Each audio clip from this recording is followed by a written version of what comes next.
Good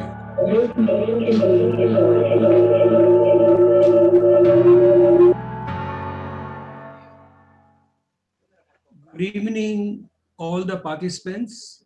With this, we start our webinar, session 5. And our topic is COVID-19 and services for people with visual impairment. At the outset, I'm grateful to World Blind Union, ICVI, and especially ONSE for organizing this session on this most relevant contemporary topic, which concerns COVID-19. In most countries in West Asia, as you know, lockdown was declared in the last week of March 2020, without any scope for any specific preparation for the children to cope up with that. As you know, COVID is an extraordinary situation with hardly any preparedness on the part of the government, NGOs, educational institutes, individuals, and even they were not able to cope up with the specific needs of children with visual impairment. All education institutes were closed. Students did not even have the opportunity to retrieve their braille books, audio material, and even 16 months after the lockdown, today we find that there's a problem of access to the material. ICVI West Asia wanted to take this advantage and wanted to convert this to an advantage. It attempted to convert it motivated all the partners, organization to develop online method of teaching, evaluating performance, and conducting examination using the technology and the audio material.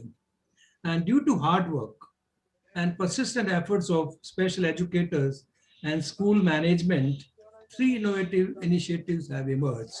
Friends, these initiatives are teaching computer operation to children with visual impairment through the use of mobile application, which were being done for the first time in this country, and results are fantastic. Sharing of audio material through virtual means and providing access to audio material through internet. The third initiative is the seeking participation and involvement of parents in the making short videos which are uploaded on the website, and thousands of people have seen those videos and they are benefiting from the same. Friends, to share with you this experience, we have 3 speakers who are going to share with you their experience of developing and implementing these initiatives in India. While the initiatives have been done in India, they are relevant to all the developing world and they can be replicated, adapted in any developing country around the globe.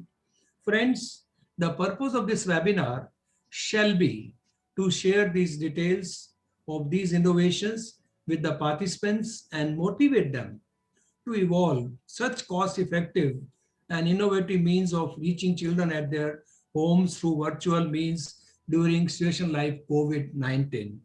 While we had 6 speakers, 2 speakers who are victim of COVID, Mr. Ranchor Soni, who's the technology head of BPA, he also suffered from COVID, and right now he is struggling with the post-COVID complication, and we wish him speedy recovery. And because of that, he is not able to join us today. But Vidhi, who works with him, shall be making a presentation on how to use computer application to teach computer and to evaluate the skill development through computer. Second speaker, Jigna Joshi, who was also about to speak today. Again, she's a COVID warrior. She suffered from COVID. She's recovering. And because of COVID, she's not able to join us today. We wish her speedy recovery. Her colleague, Krupa Velani, will share their innovation in respect of involving parents in the whole set of developing short films and then showing to the whole world that how to develop functional curriculum for these children. With this, I invite Vidhi to share our experience of using computer technology. With this, floor is yours.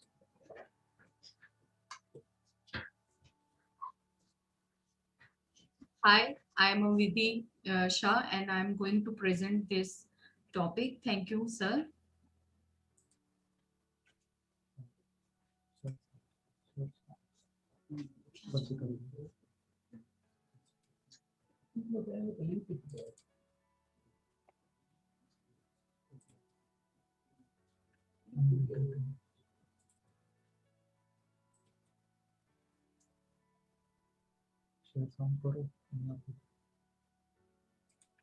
Good evening, everybody. I am Vidhi Shah and I work with Blind People's Association as a project coordinator of Tanya Computer Center for specially persons with visual impairment. I had planned to present this paper with Mr. Ranchor P. Soni, who is our head of technology center for the blind in Blind People's Association, Ahmedabad, India. Unfortunately, today he is unable to attend this presentation due to his bad health, and I pray for his fast recovery. First of all, I express my heartfelt gratitude to World Blindness Summit and Dr. Bhushan Punani for giving me an opportunity to present on this big platform with the topic of teaching computer during COVID.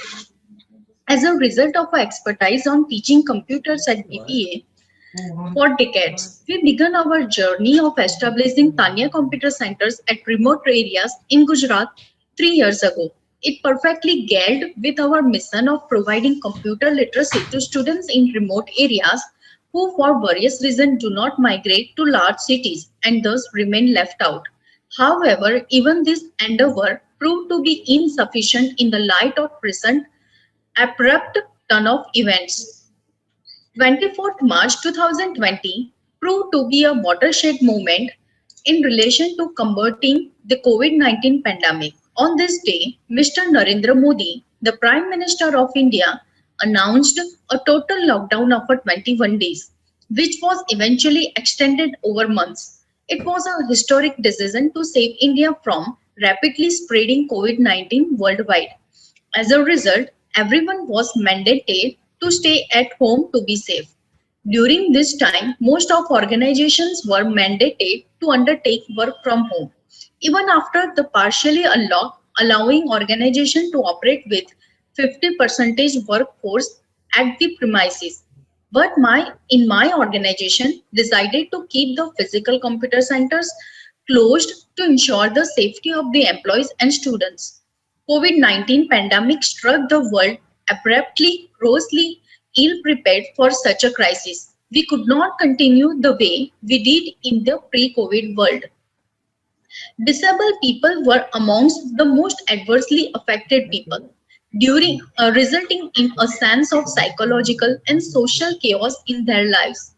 We at BPA began conceptualizing, brainstorming on how we can constructively intervene. Interestingly, adopting work home practice paved the way for a new virtual world, utilizing Zoom or similar other platforms for varied ways such as virtual meetings, exams, used as a teaching platform at schools and colleges.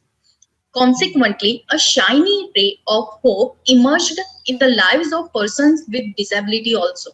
We saw a possibility in technology to keep persons with visual impairment tied up constructively to engage persons with visual impairment and decided to launch online national quiz and various activities to be discussed in coming sections. Fortunately, we already had the requisite infrastructure in place discussed next.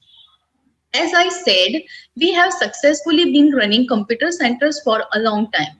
We have developed a website for conducting monthly online theory exams with enhanced accessibility. The website is a fully accessible and no assistant is required from logging into the test to submitting it and reading the result. The test was fully accessible and no assistance is required. All instructions, questions, and options are given both in audio format and in the text format to address the special needs of totally blind and low vision persons. The final result given immediately after submitting the test. The TTS used in the quiz is Polly from Amazon. As a result, the candidates are asked to turn off their existing screen reader after logging into the test. A demo test of 2 questions are designed to help them practice key commands and bring ease and confidence in taking the test. This quiz provided the facilities of reading the sentences word by word, repeating questions and options, changing the answers before submitting the test. After submitting the test, no change is allowed. Knowing the remaining time, reading unattempted questions only. We feel very proud for managing it so successfully. The bottom line is that any visually impaired student can fully access and perform without scribe using our online portal. I take this opportunity to acknowledge the effort of a 10th standard student Arnav Chopra who helped us a long way in developing this website. I'm sure that you all would like to see the actual website, that is at www.bpaonlineexams.org. Here we go. Hello, BPI के online testing platform पे आपका स्वागत है। कृपया अपना user name type. Everyone, this is Bhagyalakshmi from Ahmedabad. I want to share my views regarding our GK quiz. It was wonderful, absolutely in accessible format for totally visually impaired students, and this type of activities should be continued in future and it should be on mass level. Thank you. Hello, USER3 at. Enter the password **********. Computer quiz. Press enter to be. These are the instructions. Computer quiz. Total questions 50. Total marks 50. Total time 50 minutes. You can use following keys while giving the test. Left and right arrow keys for changing questions. Up and down arrow keys for changing options.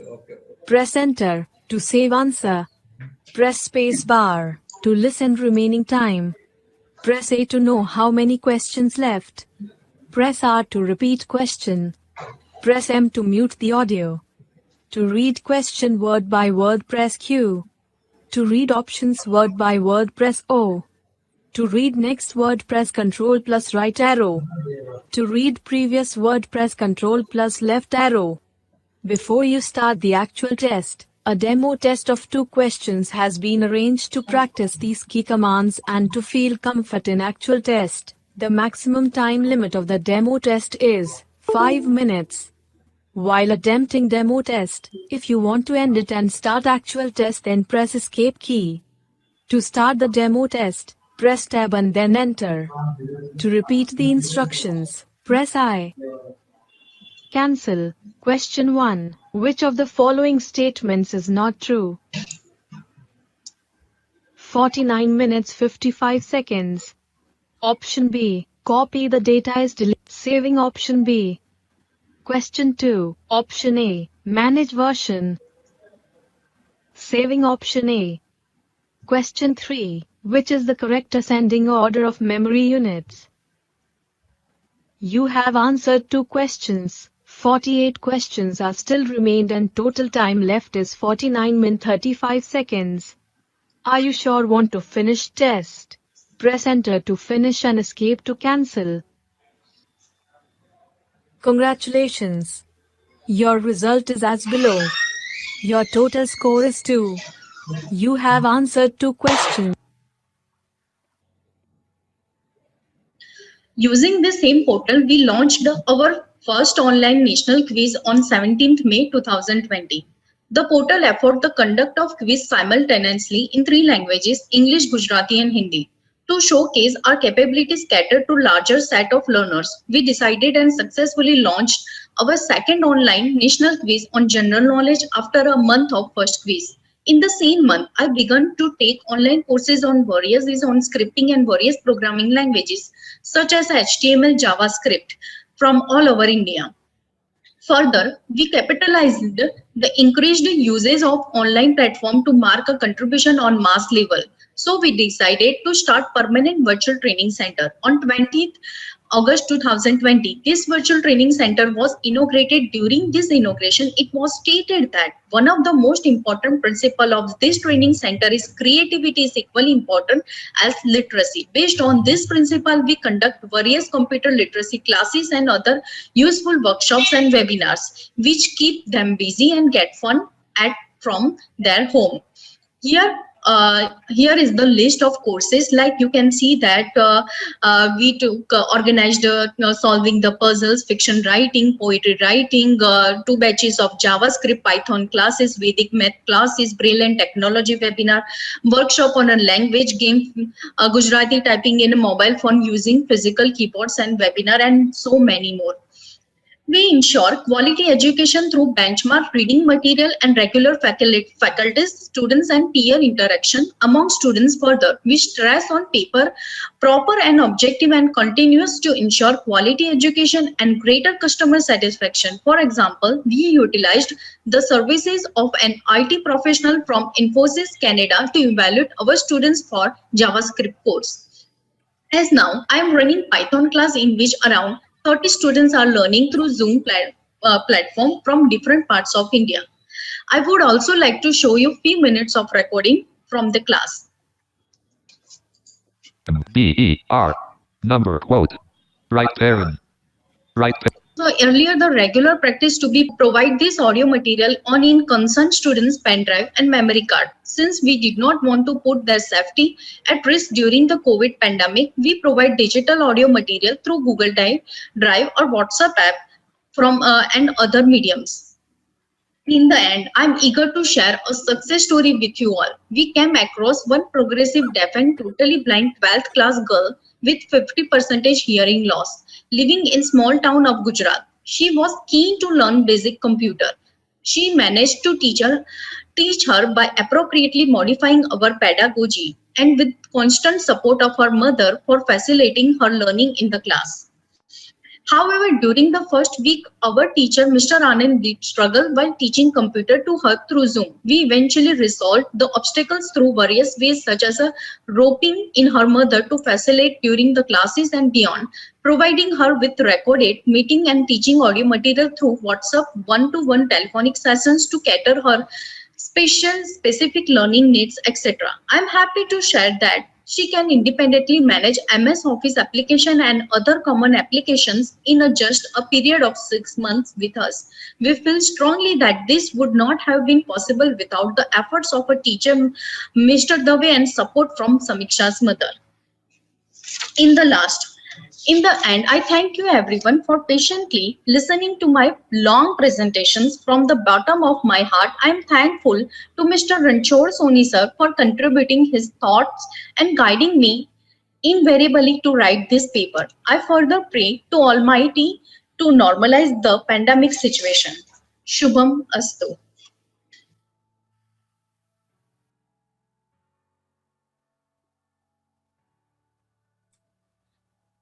Thank you, everyone. And if you have any questions, you can ask me the questions after the complete the sessions. Thank you. Thank you very much, Vidhi, for a very elaborate presentation. I appreciate the innovative work you have done in respect of teaching computer this mode through an app, and is much appreciated. Now we have a second speaker, Ms. Krupa Velani, who is a special educator with her education with Perkins, and she is being supported by Sense India, and she promotes education of children with deaf blindness. As you know, she developed a new system of involving parents, and they're developing short videos on activities of their sons and daughters, which are edited and uploaded on the website. She will share with you a very exciting experiment that how parents could be involved in using the digital technology for reaching such children in the time of COVID. Floor is yours, Krupa, to share with them your experience. Thank you, sir. Namaste, all of you. I am Krupa from Blind People's Association, and I am working with children with deafblindness in India, western part. So we start our presentation.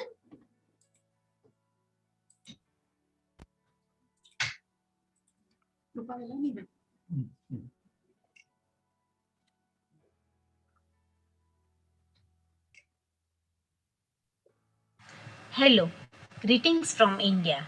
I am Krupa from Blind People's Association, India. I am working with children with deafblindness in India. Today I am sharing with you all our experience in COVID situation.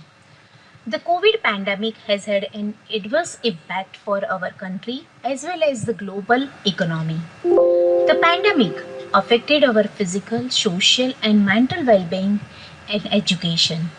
Being the backbone of any country was gravely disturbed during this pandemic, due to which the whole education sector had to adapt to the digital platform, posing a huge challenge for both students and educators. With the whole adoption of the digital platform for education, it poses and challenges to the students with deafblindness and visual impairment with additional disabilities. We are aware of the many challenges that person with deafblindness or multisensory impairment. We are aware of the many challenges that person with deafblindness or a multisensory impairment.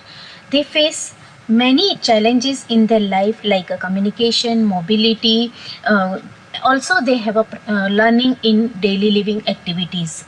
They have a visual impairment and issue of communication. They need help in life skills area also. Touch is the main source of information for them to understand the world. On 23rd March, the Prime Minister of India announced a countrywide lockdown, which caused all parents to ask themselves as to what would happen to their child. In addition to this, all parents were curious as to what coronavirus was, what precautions would they have to take, how they would have to care of their children. The lockdown causes at the family members to be at home, cause the students' routine the changes, social distancing to be followed. All public transportation has stopped. Along with all these questions that the parents had, the students with deafblindness had questions as to why they had to wash their hands frequently, why they had to wear masks and gloves when they went out, why the public transportation had stopped, why school was closed. So many questions in their mind and they are confused. Teachers for person with deafblindness or multisensory impairment have always been trained to teach offline interacting with students. Using tactile method to teach and train students since each student's needs are different. And their IEP goals are also different. Some students need therapeutic intervention every day, which make it difficult to do while using the digital platform. For teaching and training, teachers are also at home, so they don't have curriculum-wise materials. Blind People's Association team, without wasting any time, started keeping in contact initially through phone. The parents who did not had smartphone, they got help from neighbors, and BPA immediate started to distributing cell phone to students who needs mobile phone at home. Teachers with the help of parents made a schedule for each students. Teachers started using various educational applications and asked parents to use the same to do various activities with their children at home. Teachers and parents jointly developed some recreational games. Parents were asked to record when children were doing some activities at home and send it to teachers. Teachers and therapists on seeing these videos appreciated their efforts and gave suggestions which the parents could easily follow through with their children. Teachers started using applications like Shala Mitra and Students Pro for students who are studying in inclusive school. This applications is initiated by Government of Gujarat. The training schedule was prepared. Students are happy to see teachers on phone screen and follow the instructions for activities. Parents were also motivated and they used to remain ready with material available at home for activities. Parents are also learned some words in sign language for communicating with their children. In between, BPA also started training to parents on Zoom applications. Many parents they don't know how to use this application. They started learning to apply this application at their home. As a result of the sustained training, the results were very encouraging and some experiences are like this. In case of Dhruvi, she is a student with deafblindness, 13 years old, and she started doing house chores like cleaning, washing and cooking, which are activities closely linked with academic worksheets.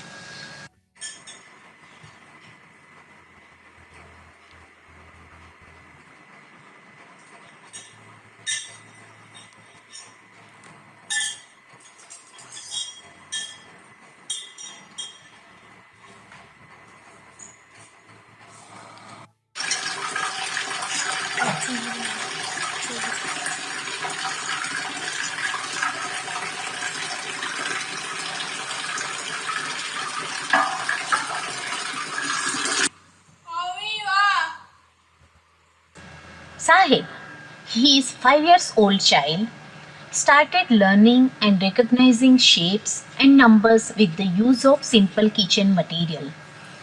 1, 2, 3, 4.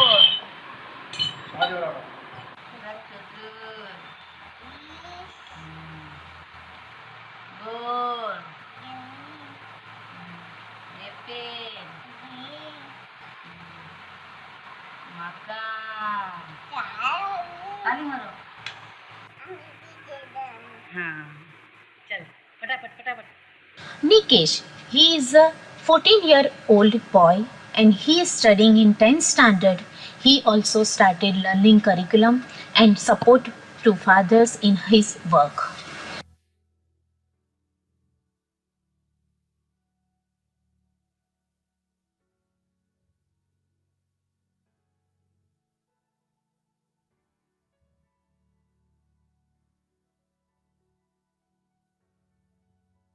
In the whole process of online learning, the feedback received from parents is very encouraging.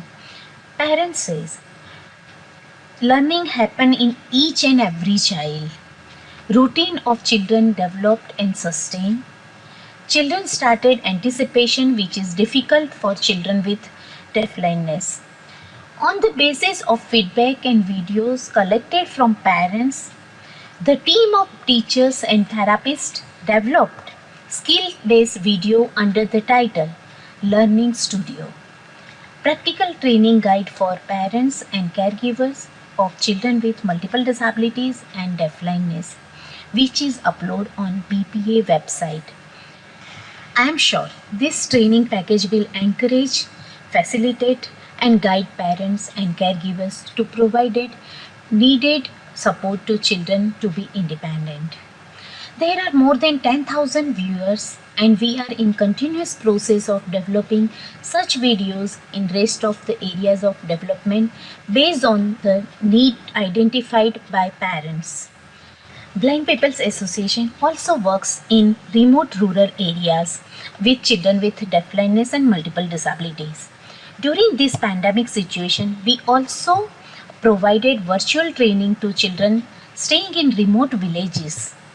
Parents were taught to use Zoom digital application and we could teach them also.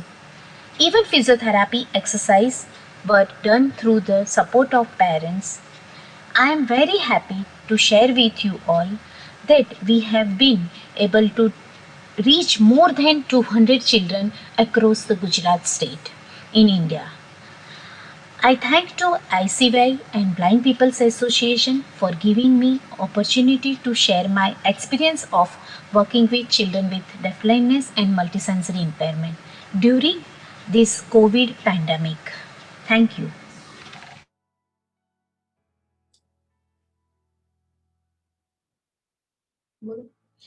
Thank you. If you any participant have any question, after session we will discuss and solve the questions. Thank you very much, Krupa. It was a wonderful presentation.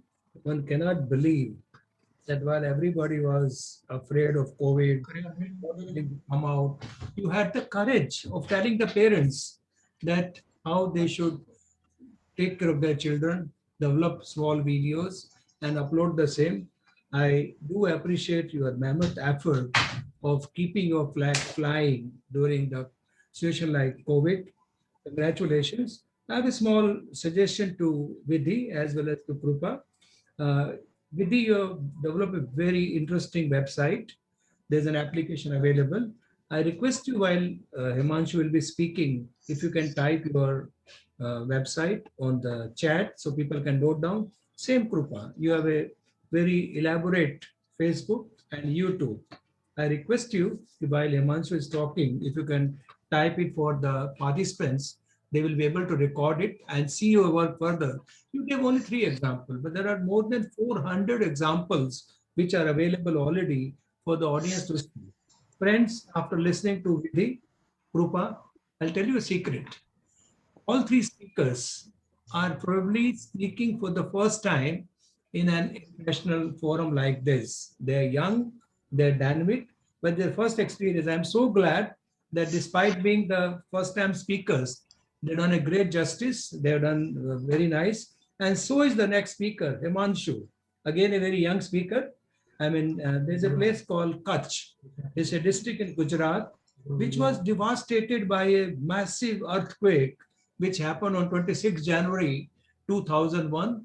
Whole institute, Navchetan, and many other centers in that district were completely destroyed. They were devastated. They were into rambles. And they created a new organization, New Awakening. I'm so glad that new campus has come up with a new sense of technology and new experiments. Himanshu, who himself is a person with vision impairment, he is a qualified special educator and very proud that today he is emerging a leader in our country in digital technology. He will share with you all that how he is promoting use of screen reader, how is it uploading the audio material, and he's ensuring that all children across the state of Gujarat, maybe one day across the whole country, have access to the right type of digital material.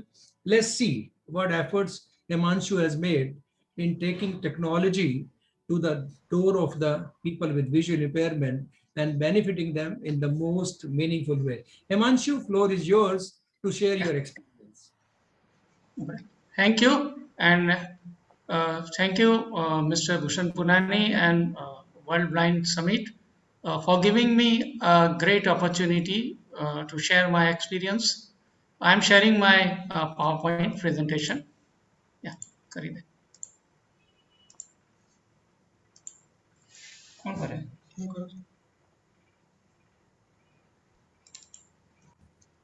नीचे.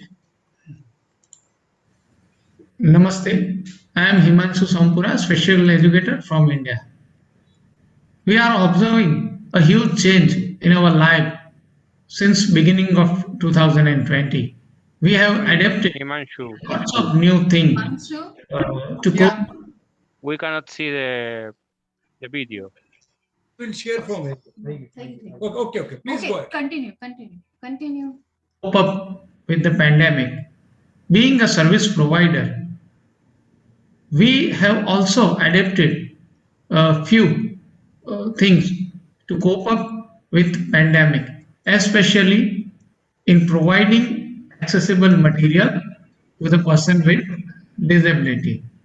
I am sharing my experience as a special educator and as a secretary of Sri Navcheta Nandan Mandal, a non-profit organization working in the area of Kutch, Gujarat. Kutch is one of the largest districts located in western part of India with 45,000 square kilometer land area, 924 villages and 10 administrative blocks. The total population of the district is about 21 lakh with literacy rate of 71%. The geographical condition of the district is little bit difficult because distance between villages and headquarter is little higher than the rest of India. Here we are working with 5 beautiful campuses in remote part of the district. Sri Navcheta Nandan Mandal was started in 1976 with the aim to provide education, training, rehabilitation and healthcare to the person with disability.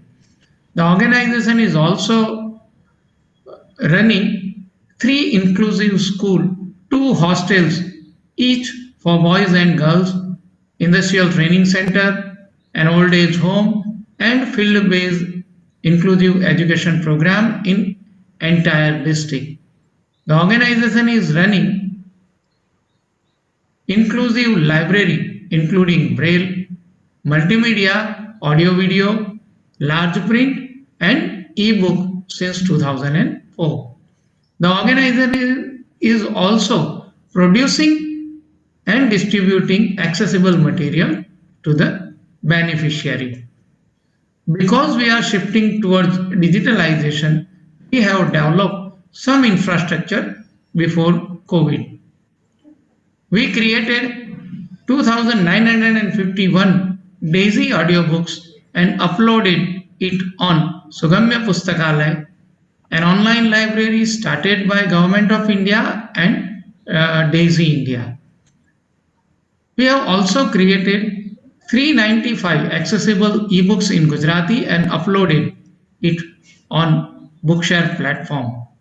We have distributed several assistive devices under the Assistive Devices Help Program. We have distributed 54 smartphone, 40 DAISY player, 12 laptop and Chromebook, 15 Orbit reader and 15 Orbit writer to the students and library member.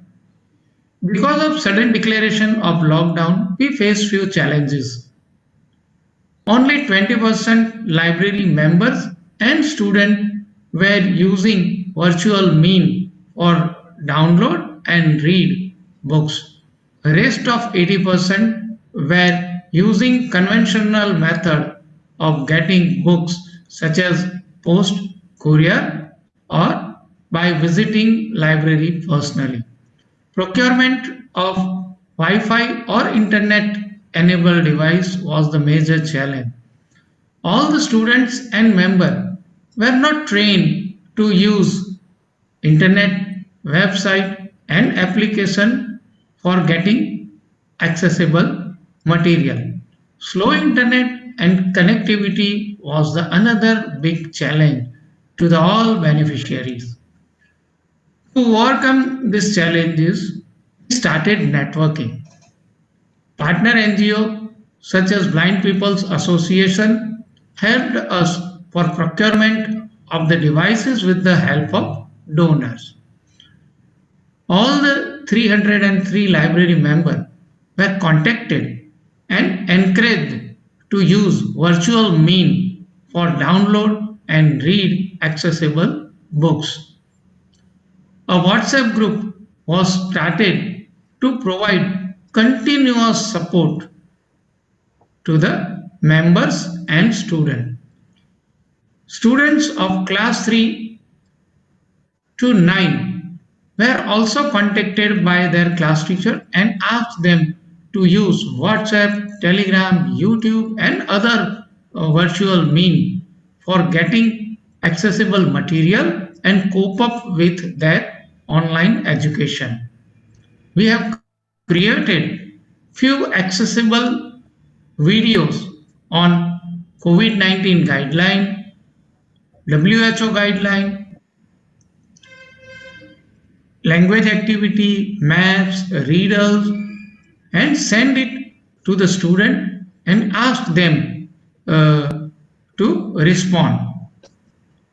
We have created few Braille quiz and general knowledge quiz and ask student to participate in this quiz and interact to join the network. We have conducted few training. We conducted training on how to use smartphone with screen reader and with magnification. We also conducted a specific training on how to use physical keyboard with smartphone. We conducted a training on how to download and read books from internet. We have created some video tutorial and uploaded it on YouTube and share with the members and students.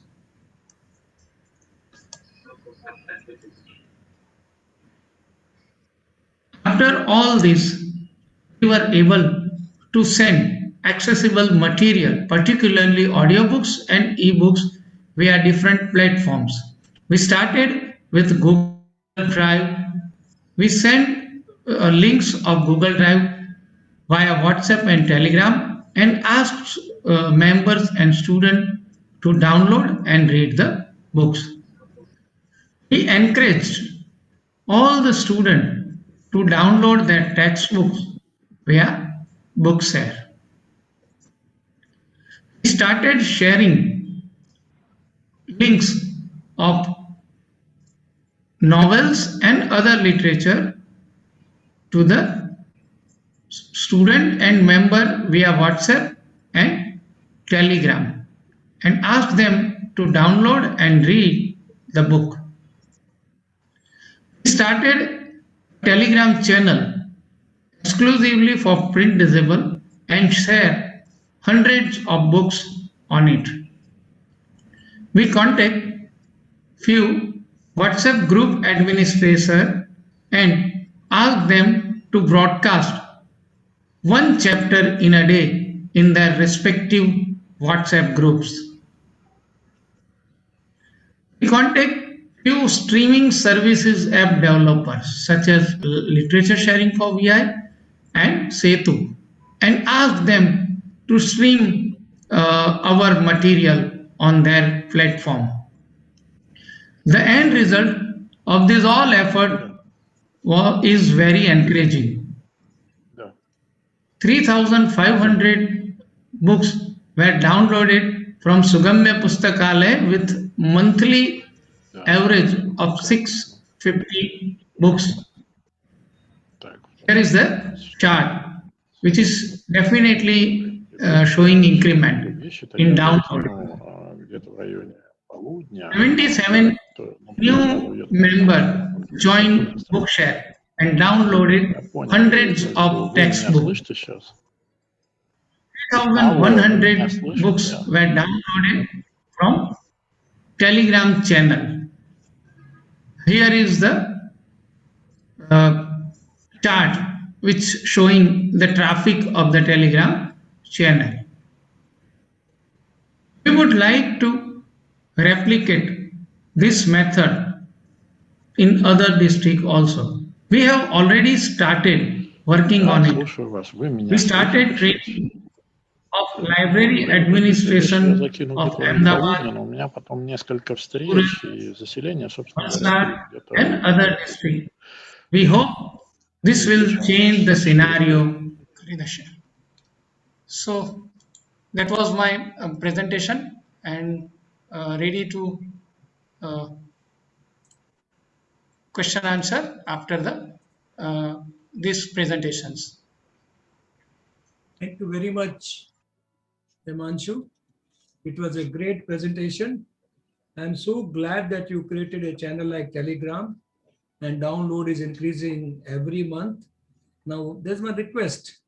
Why do you want to replicate only in few districts in Gujarat? It should be replicated in whole country and then whole of West Asia. people like you should think global, and you should think that people with visual impairment, they may be in any country, in any developing country, you should be there to help them.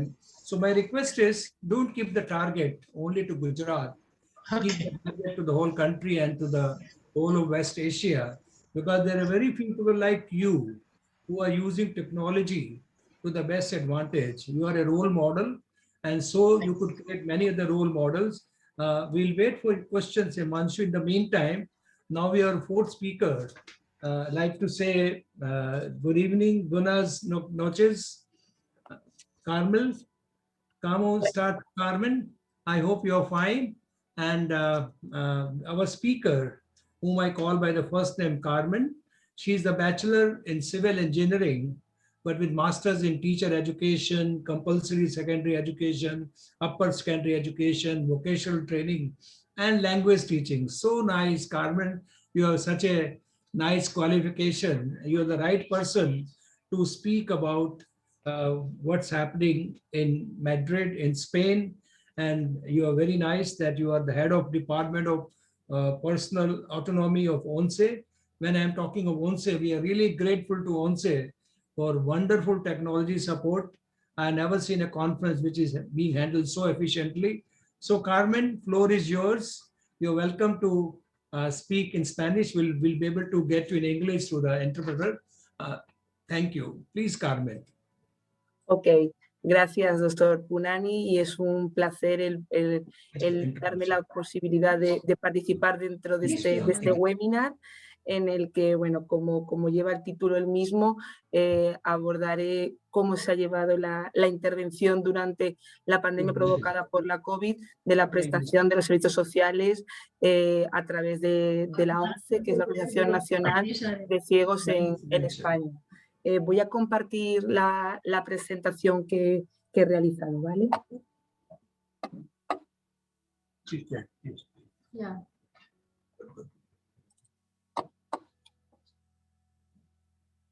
Very good. English. उस English भी है. मैंने उसको request हम लोग करके भेजा. Oh, wow. This part is our timings are excellent. Ok. Bueno, pues hola a todos y a todas desde España, desde Madrid y en primer lugar, como decía, dar las gracias por esta invitación a participar dentro de este webinar desde el área de soy Mari Carmen Millán, dentro del área de autonomía personal de ONCE y dentro de esta presentación, bueno, pues voy a hablar de cómo se ha llevado esta intervención de prestación de servicios de la organización a las personas con discapacidad visual de España. Como todos sabemos, bueno, pues el 2020 a nivel mundial ha estado marcado por la pandemia provocada por la COVID y en España en concreto, bueno, pues el gobierno a partir del mitad de marzo decretó un estado de alarma, que es un mecanismo por el cual se decretaban una serie de medidas y actuaciones excepcionales, entre ellas pues el confinamiento domiciliario, el llevar a cabo... Carmen, sorry for interruption. Show your first slide. You've gone to the last slide. Started with the first slide. Can you help me to translate the question, please?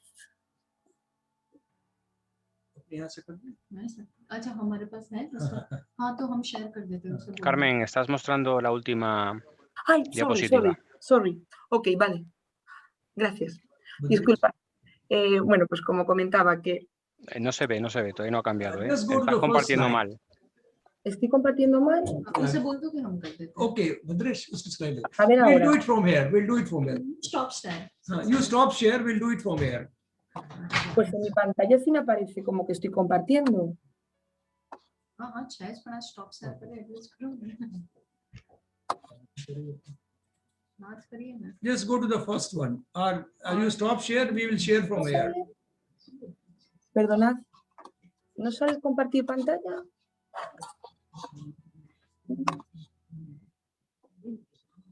Ok, intento de nuevo compartir. Yeah. Good. Thank you very much. Okay. Please go ahead.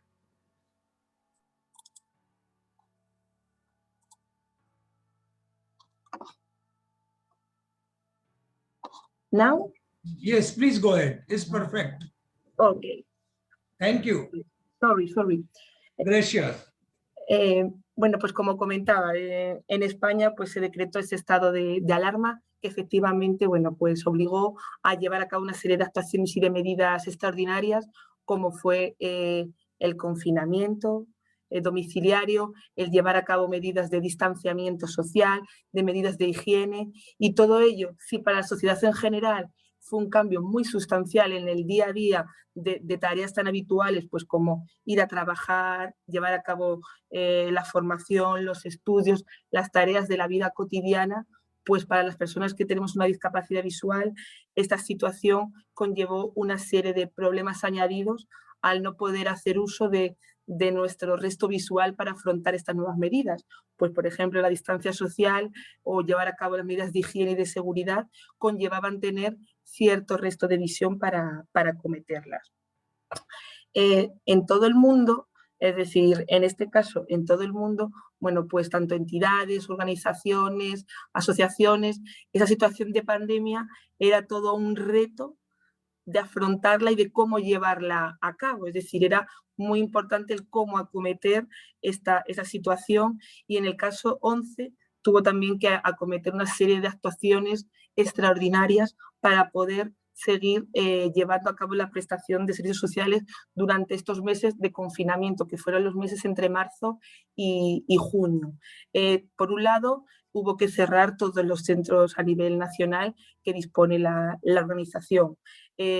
Los agentes vendedores, que son la fuente de financiación para la prestación de los servicios, tuvieron que regresar a sus domicilios. Y en cuanto a la prestación de los servicios, había que ajustarse para seguir prestándolo, pero atendiendo a estas nuevas medidas.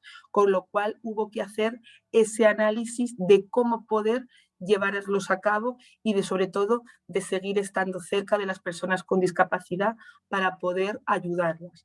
En ese sentido, ¿qué análisis se hizo y cómo se estableció esa prestación de servicios esenciales? Pues atendiendo sobre todo a aquellas necesidades que se podían atender de manera telemática, pues tanto profesionales de los equipos de servicios sociales de la ONCE como usuarios, todos nos encontrábamos con un confinamiento domiciliario, con lo cual las herramientas telemáticas eran nuestro recurso para poder seguir prestando ese apoyo. A nivel educativo, por supuesto, a todos nuestros chavales que desde sus domicilios seguían sus clases, se le dio ese apoyo en la atención educativa a través de la red de maestros, por un lado. Por otro lado, el servicio que presta la ONCE de voluntariado cobró un papel muy importante, pues a través de la red de voluntarios se pudieron acometer muchísimas actuaciones de ayuda a las personas con discapacidad visual, como ayudarlas a poder a que pudiesen llegar a su domicilio la compra de productos de alimentación, de medicinas, es decir, de tareas tan habituales que en el día a día haríamos de manera presencial, pero que en esta ocasión no podemos salir de nuestro domicilio.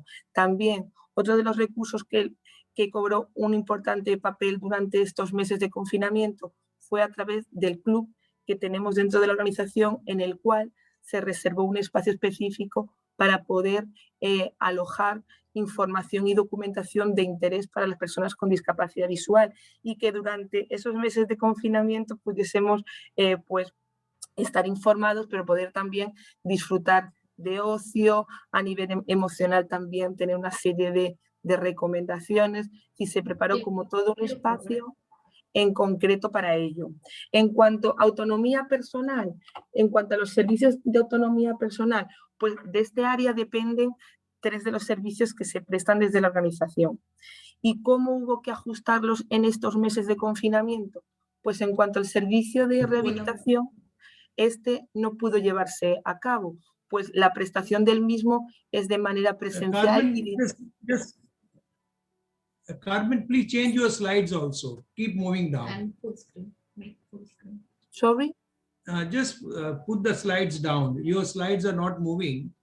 Move the slides. In your PowerPoint, you're doing a great job, but just keep moving your slides also. Sí, estoy en la diapositiva perfecta. Estoy ahora mismo en la que estoy explicando. Sorry, help me. Okay, thank you. Okay.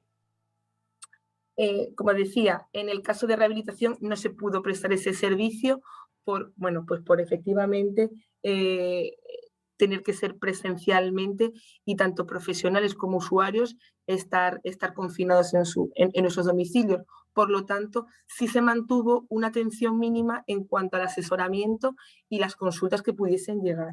En cuanto al servicio de apoyo psicosocial, es el servicio que la ONCE presta para el ajuste a la discapacidad, pues gracias a que unos meses antes en la entidad se incorporó la atención telemática en ese servicio, se pudo seguir prestando durante estos meses de confinamiento el servicio. Y no solamente la parte de ajuste a la discapacidad, sino que también se amplió el servicio para atender aquellas necesidades derivadas del confinamiento, como podía ser la ansiedad, la soledad, el pasar por un duelo, pues todo eso también se pudiese afrontar a través de nuestra red de psicólogos. Y por último, el servicio de comunicación y de acceso a la información cobró un papel muy significativo, pues es el servicio que a través de la red de instructores de tecnología y Braille en activo pudieron atender de manera telemática todas aquellas necesidades en relación al acceso a las tecnologías y a la comunicación, pues tanto a nivel educativo, a nivel de empleo, pues bueno, la mayoría de las personas que podían seguir llevando a cabo su trabajo tuvieron que hacerlo de manera telemática. También, por supuesto, en cuanto a tareas de la vida cotidiana, como podía ser el caso de llevar a cabo una compra online o también poder disfrutar del ocio pues, a través de la lectura de un libro o de visualizar una película. Entonces, este servicio también se pudo conseguir prestar durante estos meses de confinamiento.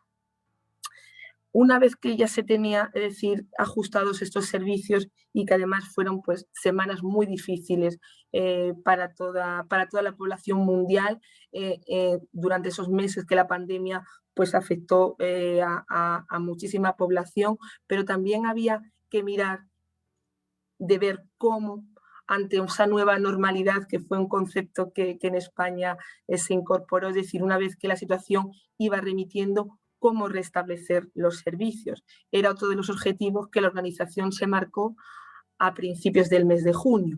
Y en ese sentido, dentro del área de autonomía personal, se llevaron a cabo dos actuaciones. Por un lado, la elaboración de unas guías técnicas para hacer llegar a los servicios específicos que comentaba que se gestionan desde el área y en este caso destinadas a los técnicos, de cómo volver a prestar los servicios de manera, bueno, pues bien presencial o bien combinada con la telemática, atendiendo a todas esas medidas de higiene, de seguridad y de distanciamiento social. Y en ese sentido, pues comentaros, por ejemplo, que dentro de la guía que se elaboró para el servicio de rehabilitación, se analizaron y se pormenorizaron todos los detalles en cuanto a los 3 programas que se prestan desde el mismo, en cuanto a recomendaciones para volver a llevar a cabo las actividades de la vida diaria, pues por ejemplo se nos incorporaban incluso nuevas actividades que afrontarán las personas con discapacidad visual, como era el uso de la mascarilla, de las pantallas protectoras o de los guantes, así como mantener pues ciertas medidas en cuanto a esas actividades pues de la compra, de la desinfección en el hogar, etcétera. Eso en cuanto a vida diaria, pero también en cuanto a la orientación y a la movilidad, que como todos sabéis es otra de las áreas de trabajo para las personas que tenemos una discapacidad visual y que, como os decía, en ese sentido la distancia social era muy compleja de poder mantener sin un resto de visión funcional. Pues igualmente hubo que adaptar estos programas de intervención atendiendo a dichas medidas, tanto en la orientación y la movilidad en exteriores, como también en el transporte público o como en diferentes áreas como pueda ser en la gestión con cajeros automáticos. Es decir, se hizo ese análisis de combinar lo que son las tareas de los programas de intervención con las medidas que en el momento teníamos de restricciones y de higiene y de seguridad. Y por último también, otro de los programas donde también se hicieron ese análisis fue en relación a todo la optimización del resto visual de las personas con discapacidad visual. También en cuanto a ver cómo abordar este programa en cuanto a los instrumentales con los que se disponen en las áreas de trabajo, en cuanto a cómo llevar a cabo las pruebas que habitualmente se hacían con material muy próximo y de manera muy directa, tanto la desinfección de ellos como a la hora de la recomendación de dichos materiales. La verdad es que fue un trabajo muy exhaustivo que se llevó a cabo a través de grupos de trabajo de profesionales de los que intervienen diariamente con las personas que tenemos discapacidad visual. Eso en cuanto a rehabilitación. En cuanto al servicio de apoyo psicosocial, también se elaboró una guía de recomendaciones a nivel técnico, con el objetivo, esta guía, de llevar a cabo un procedimiento para, una vez que estábamos en esa nueva normalidad, como en los casos donde las necesidades derivadas de la pandemia se continuarían abordando, pero también encauzando hacia llevar a cabo pues esa resolución y que se volviese a la normalidad, con lo cual se elaboró ese protocolo para que los profesionales de la psicología pudiesen abordar con aquella población con discapacidad visual más afectada por dichas secuelas y que en un tiempo pudiese restablecerse y pudiesen tener esa normalidad de su día a día. En cuanto al servicio de comunicación y acceso a la información, en este caso el procedimiento que se elaboró fue ver, en este caso, recomendaciones en cuanto a la atención tanto dentro de los centros de la organización como en los lugares de intervención que habitualmente se llevan a cabo, como son domicilios, puestos de trabajo y puestos de estudio. Y también se hizo ese análisis en cuanto a qué actuaciones se podían seguir manteniendo para desarrollarlas de manera telemática, es decir, que el profesional pudiese seguir atendiendo a la persona con discapacidad a través de las herramientas tecnológicas, pero también había, y éramos conscientes de que ciertas tareas que necesitaban de esa presencialidad, con lo cual ahí se hizo también ese análisis exhaustivo para volver a restablecer el servicio de acuerdo a dichas medidas. Eso sería un poco en cuanto a todas las recomendaciones técnicas que se elaboraron. Pero, por supuesto, y como os decía, tan importante era esa intervención técnica como también los usuarios y las personas con discapacidad visual, cómo enfrentarnos a esta nueva normalidad, a esa situación donde el confinamiento domiciliario ya se estaba prácticamente desapareciendo, pero íbamos a volver a una sociedad con medidas y con cambios significativos. Y a ese respecto también se elaboraron 3 guías para cada uno de los servicios donde se recogían, pues sobre todo recomendaciones en cuanto a cómo poder llevar a cabo esa distancia social pues en los diferentes espacios en los que nos moviésemos, tanto a nivel de transporte público, en el trabajo, como también en cuanto a cómo poder pedir ayuda y que nos ayudase nuestro entorno habitual de la sociedad. Pues a la hora de cómo había que mantener esa distancia de 1,5 metros, 2 metros, también cómo el entorno podía ayudarnos en algún momento que lo necesitásemos. Pues también se llevaron a cabo esas recomendaciones para las personas que tenemos discapacidad.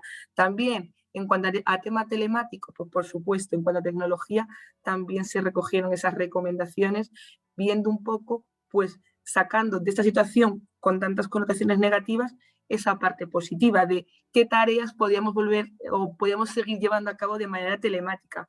Es decir, ya que habíamos dado ese paso durante estos meses tan complicados de confinamiento de desarrollarlas, pues poder, siempre que fuese posible y que así lo deseásemos, poder seguir haciendo uso de esa gestión telemática.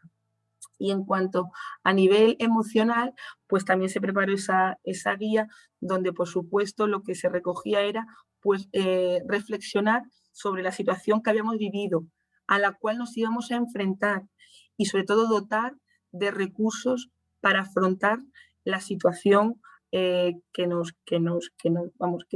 la que íbamos a volver, para que a nivel emocional tuviésemos estrategias y recursos que nos permitiesen afrontarla con total normalidad dentro de la situación. La verdad, como os decía, que fueron semanas y meses muy complicados y que incluso se prorrogaron a lo largo de todo el año 2020. A nivel mundial la pandemia continuó, seguimos, aunque las cosas van mejorando en algunas partes. Y como conclusiones, pues sí me gustaría compartir con todos vosotros, pues dentro de las atenciones que se llevan a cabo en este 2020 tan singular, pues en el servicio de rehabilitación, que como os decía, estuvo paralizado durante 3 meses, se alcanzó a atender a más o menos un 10% de la población asociada a la institución. En cuanto al servicio de comunicación, también se llegó a atender a casi ese 10% y que supuso un incremento con respecto al año anterior, pues de casi un 8%. Y en cuanto al servicio de apoyo psicosocial, pues atendieron a más de 4.000 usuarios, también incrementándose la atención respecto al año anterior. Con lo cual, como veis, en los servicios que se pudieron seguir prestando durante ese periodo de confinamiento domiciliario, el volumen de atención creció, pues además eran servicios esenciales que entendía la organización que se debían seguir prestando a través de las herramientas telemáticas. También es cierto que, como os decía, la pandemia ha traído muchas situaciones negativas en cuanto a crisis sanitaria, crisis económica, pero sí es verdad que nos permitió a las personas con discapacidad visual tener todo un reto por delante, el hacer uso de la tecnología para multitud de tareas de la vida diaria, tanto a nivel más cotidiano como también a nivel de estudios y de trabajo. Y lo que sí se denotó en algunas situaciones era la falta de accesibilidad para poder acceder a páginas web, a plataformas que pudiésemos desarrollar pues, ciertas tareas con normalidad y en igualdad de condiciones que el resto de la sociedad. Y también yo creo que las personas con discapacidad en estos momentos hemos dado un gran paso en cuanto al uso de la tecnología para incorporarla en nuestro día a día, tanto colectivo joven como colectivo mayor, y que yo creo que tenemos que seguir, por supuesto, la parte presencial es importantísima para nosotros, ese contacto físico, pero la parte telemática yo creo que también es una herramienta que hemos conseguido y que debemos mantenerla para poder seguir avanzando en nuestro día a día. Muchísimas gracias a todos y cualquier pregunta o aclaración queda a vuestra disposición. Y disculpad por las desconexiones que he tenido del PowerPoint.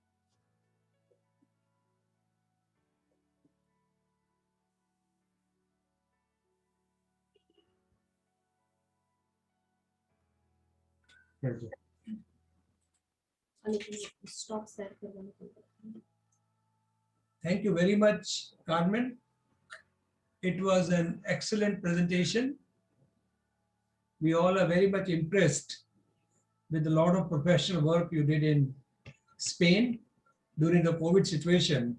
What you did in Spain could be done in any country. So this is a classical example that how a country like Spain can develop socio-psychological indicators, can sanitize the equipment, train the teachers, train the family, train the parents.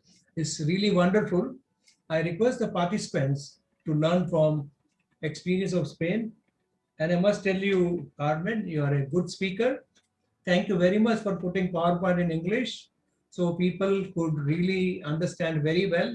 Even the interpretation was excellent. We all are very well aware. Now we come to the question answer session, and there's a question from Philippe, that the question is whether this portal link is available for other countries. Yes, we have already uploaded the YouTube link, Facebook link, and the app and the computer website, which Vidhi is using the computer website for teaching computer, and Krupa is using Facebook and YouTube. She has already uploaded the link. I request all the participants to download that link.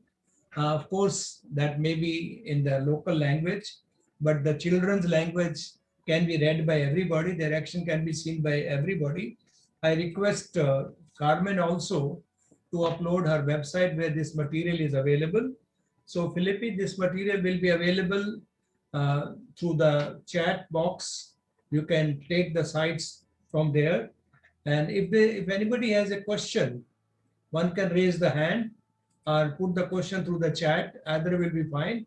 But by the time people are putting a question, I have a very interesting question to Himanshu. Himanshu? Yeah, I'm here. Yeah, you are going for technology with using the audio Yes. material and screen reading software. I mean, how could you make this whole thing as a universal phenomena? Like Bookshare is working in many countries, assistance to blind children is working in many countries. So how could you make it an international experiment so that what you are doing becomes universal? So what are your plan for making your efforts more universal than localized? Yeah, sir, because I'm being a visually impaired, I suffered a lot for reading. Fond of reading and waive services examination, and I suffered a lot. So then I decided to start a library with all the accessible material should be there, and the children and the adult should not be suffer which for reading. Reading should be the right of person with vision impairment also. Then we started slowly. First, we started with simple MP3 audio. Then I have personally attended lots of meeting of DAISY consortium, and then apply the terms of DAISY and format of DAISY in my library. After this success, and now after 1 year, we started accessible ebooks in Gujarati also. So this is how we work, by experiencing myself and my team member, and then we have decided to go for accessible format in any language, whether it is Gujarati. First priority is Gujarati, then Hindi, and then universal languages also. Of you, and still my request is to make your experiment global so you can reach elsewhere. Carmen, I have a question to you. In my country and many developing countries, government came forward and gave a lot of support in terms of financial incentive, giving the free treatment, admission to hospitals. Was there any support available from the government to the people with visual impairment who suffered from COVID? Please, can you help me to translate the question, please? Yeah, the question is, was there any government support available to people with visual impairment who suffered from COVID? Was there a free treatment, any financial incentive, or any other support available from the government in Spain? Okay, sorry, Dr. Punani. I need a translate to Spanish, the question, please. Yeah, can I request the interpreter to? Yes. Okay, thank you, sir.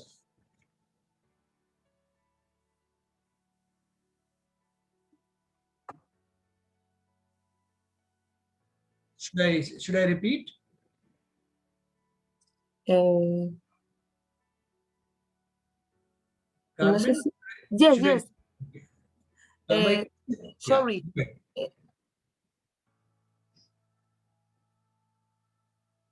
No sé si hay algún compañero en el webinar para que me eche una mano a traducirla. Carmen, tienes que estar en el canal de español, que la chica te ha traducido la pregunta, pero si quieres te la hago yo. Perdona, disculpa. La pregunta era si el gobierno de España ofreció algún tipo de ayuda a los niños o enfermos de COVID durante la pandemia. Vale, ok. Ok, doctor Punani, le contesto.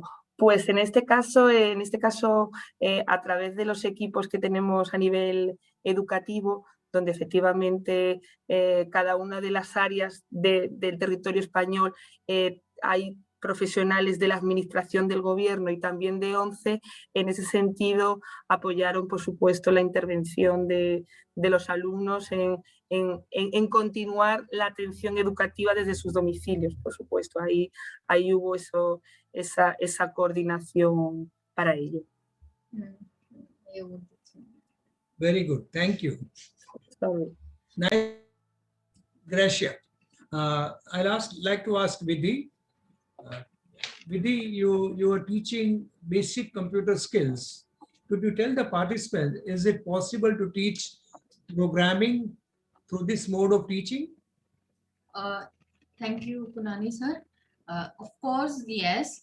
We can teach visually impaired students programming language, like many languages, JavaScript, Python, Java, C, and C++ through Zoom.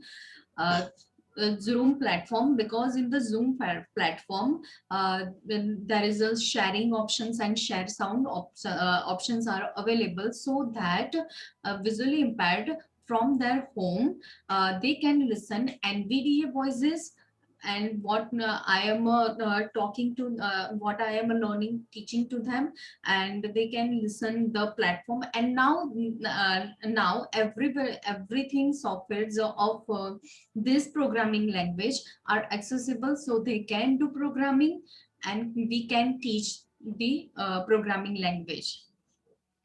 Thank you very much. Nice of you. It's really a good breakthrough that even through internet, you can teach the programming to people with vision impairment. I think you need to be congratulated. Now we go to Krupa. Yes. Krupa, one small question to you. You have taught functional skills, day-to-day activities. You think some academic skills are skills which are taught in the schools and curriculum. Those could also be taught through your online teaching method with the involvement of parents. Thank you. Yes, sir.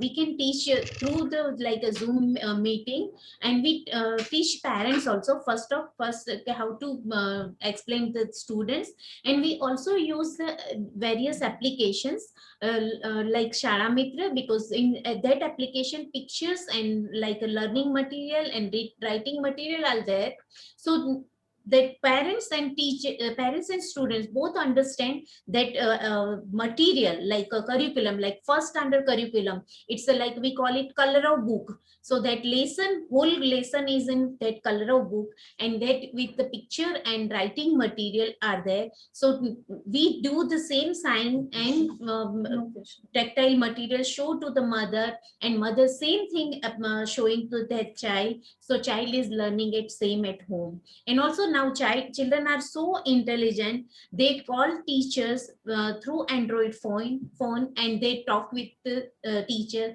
They're showing the pictures, what is this. So teacher giving that sign, and students are learning online through this WhatsApp media and Zoom application and so many other teaching learning applications they are using at home now. And also one thing I want to add here, parents are helping to other parents here, because before parents bringing children at center for teaching that students and students are learning in the center.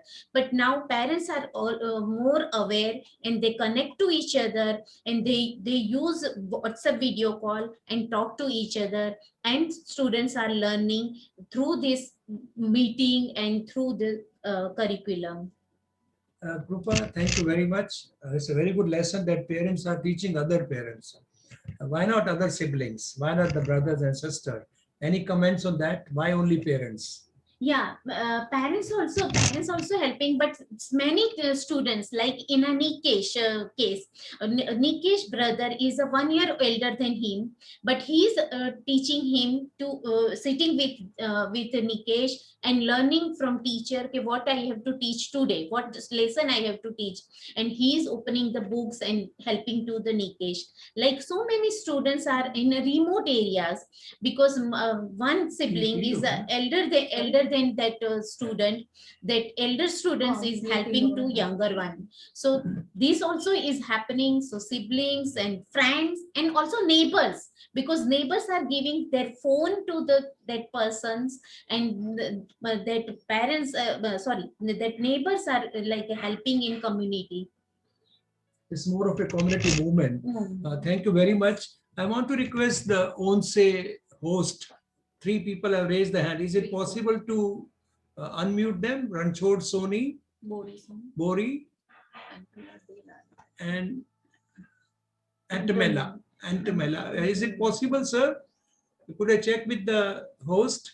Is it possible to unmute Ranchod?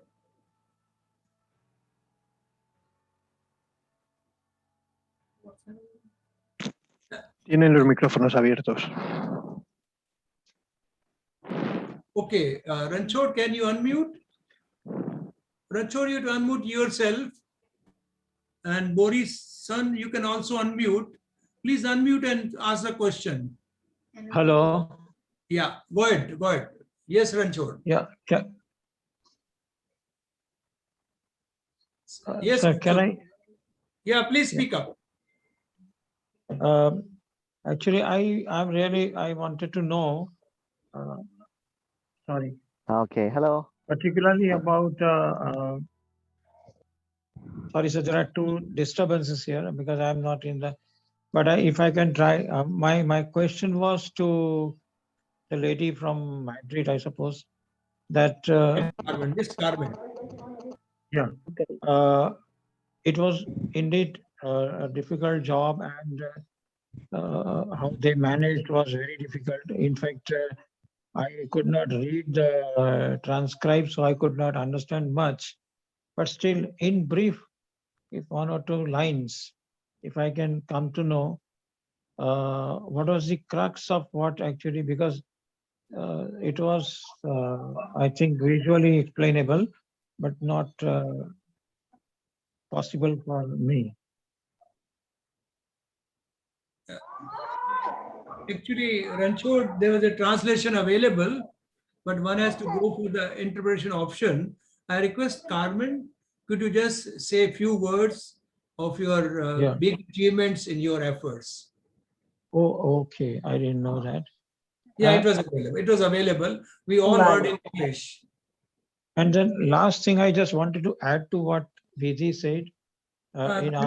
Richard, Carmen is saying something. Can you listen to her? Yeah. Carmen, please. go ahead.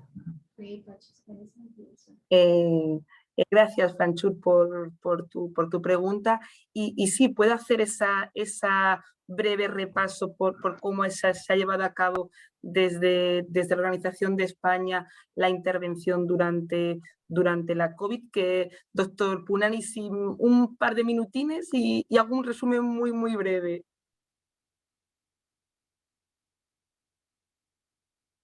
Oh, yeah. Okay, what we'll do is, Carmen, we will explain to him. He's our colleague. I mean, we'll give your recording. We have done the recording in English. He'll be available. Don't worry, we'll share with him. Unfortunately, we couldn't explain to him that interpretation was available. So don't worry, we'll explain to him. I mean, we can go to the, thank you very much.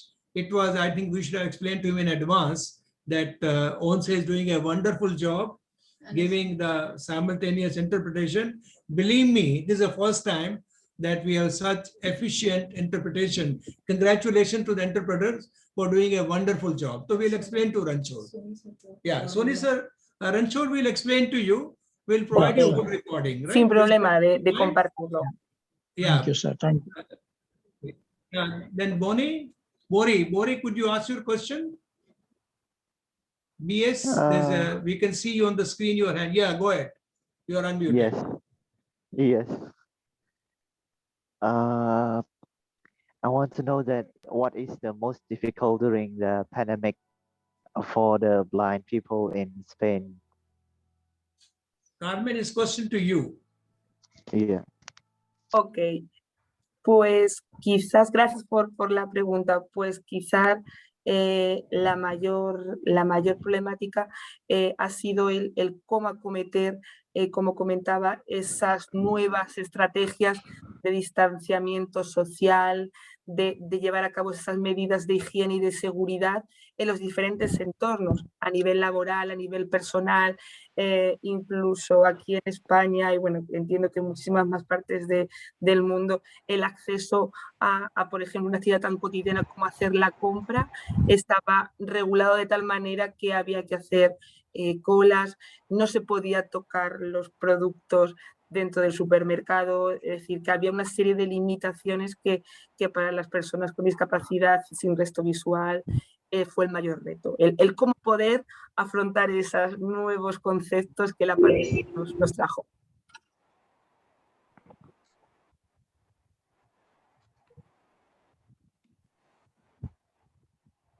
Thank you very much. Nice of you. Thank you. Could I ask next person? Antonella? Antonella, could you ask the question? You have to unmute. You have to unmute and ask the question. Antonella?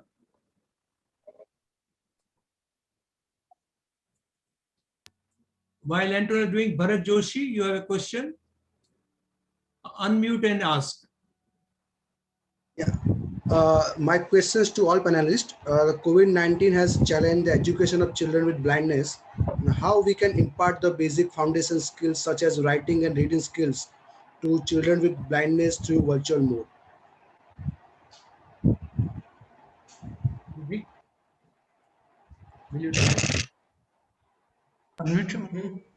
Yeah, may I answer, sir? Can I start? You're the right person. Please go ahead. Yeah, we have already started some basic accessible video available with all the transcribe and other means, sign language, transcription, and even with some TLM also, and started basic education skills such as writing from 1 to 10 and alphabets in Gujarati and uploaded it on YouTube, and then we send it to the student. They are getting very good experience and very good exposure with with the story also. And we have already uploaded hundreds of videos, and we are getting good response from the parent, teachers, and even student also. They are asking more and more such videos. We started with storytelling and basic maths, readers, language activities, and even in language activity, writing, reading, we all started, and we are getting good responses from student also. Thank you, Himanshu. Whether it is vision impaired, hearing impaired, or intellectual disabled. Thank you very much, Himanshu. After this, we started Google Quiz and asked them for interaction. So evaluation is also can be done. Thank you very much. We have a number of people like Gopal Krishna Agarwal, Sokwat, who want to ask the question, but I'm so sorry we ran out of time. It was such an interesting session with having 4 very young speakers and from different languages, different backgrounds, different regions, but it was a wonderful session. I'd like to congratulate all the speakers, ONSE team. And before I close, I'd like to show you 2-3 people who are, this is Deepa, who helped Deepa. This is Deepa, who helped Krupa in preparing all the material, and she has been working together with her. Thanks, Deepa, for all your support. Come. Badresh, this is Badresh, our technology man, who worked with Vidhi and assistant technology, and Vijay, of course, our technology man. We also had a technology team which was helping us with this.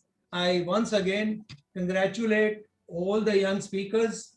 You have done a great job, wonderful job.